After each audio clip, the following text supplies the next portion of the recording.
మైనారిటీకి అవకాశం ఇస్తే నచ్చక పార్టీని వదిలి వెళ్లారు. టీడీపీ నేతలు వైసీపీ నేతలను పార్టీలోకి రావాలని బెదిరిస్తున్నారు. నేను నర్సరావుపేటలో ఉన్నా. నెల్లూరులో నా కార్యకర్తల జోలికి వస్తే ఊరుకునేది లేదు.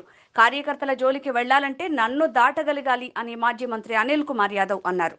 కాళ్ళర కొట్టేసి ఇంట్లో పడుకున్న వాళ్ళు కొంతమంది వైఎస్ఆర్ కాంగ్రెస్ పార్టీ కార్యకర్తలకు ఫోన్ చేసి అనిల్ లేడు, నర్సరావుపేట వెళ్ళిపోయాడు, ఇంకా మిమ్మల్ని ఎవరు కాపాడతారు, ఇక్కడ వచ్చేది తెలుగుదేశం పార్టీయే, చంద్రబాబు నాయుడు గారు మాకే చెప్పాడు వైఎస్ఆర్ కాంగ్రెస్ పార్టీ వాళ్ళ సంగతి చూడమని ఎదుకొస్తే మిమ్మల్ని ఎవరు కాపాడతారు, మిమ్మల్ని ఎవరితో సంగతి చూస్తానన్నారు. నేను నర్సరావుపేట పోయినా, అక్కడి నుంచి లేదా ఇంకొక దూరం పోయినా, నెల్లూరు నగరంలో వైఎస్ఆర్ కాంగ్రెస్ పార్టీ కార్యకర్తలకి కష్టం వచ్చినా నష్టం వచ్చినా ముందు వచ్చి నిలబడతా.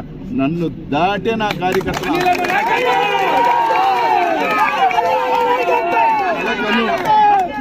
కలకను జగన్మోహన్ రెడ్డి గారు రారని, మళ్ళీ జగన్మోహన్ రెడ్డి గారు వస్తారు. మళ్ళీ చెప్తా ఉన్నా, ఎవరైనా తోక జాడించి బెదిరించడం మొదలు పెడితే మళ్ళీ వచ్చి తోలు తాట తీస్తా.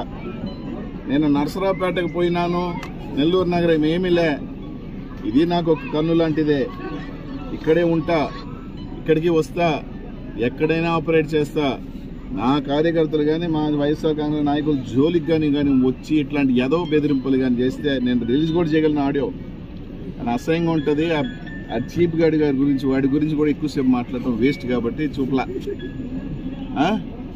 కాలు ఎరగొట్టుకొని ఒక పసివాడు కాలు ఎరగొడితే ఇంట్లో పడుకున్నాడు, వాడిని కూడా ఏం చేయలేం. ఈడంటే మా కార్యకర్తలు టచ్ చేస్తాడంట. వాడు మగోడైతే టచ్ చేయమను. నిజమైన మగోడు అధికారం ఉన్నా లేకపోయినా రొమ్మిర్చుకొని నిలబడతాడు. రేపు మేము వస్తాం నువ్వు వచ్చేది లేదు, సచ్చేది లేదు.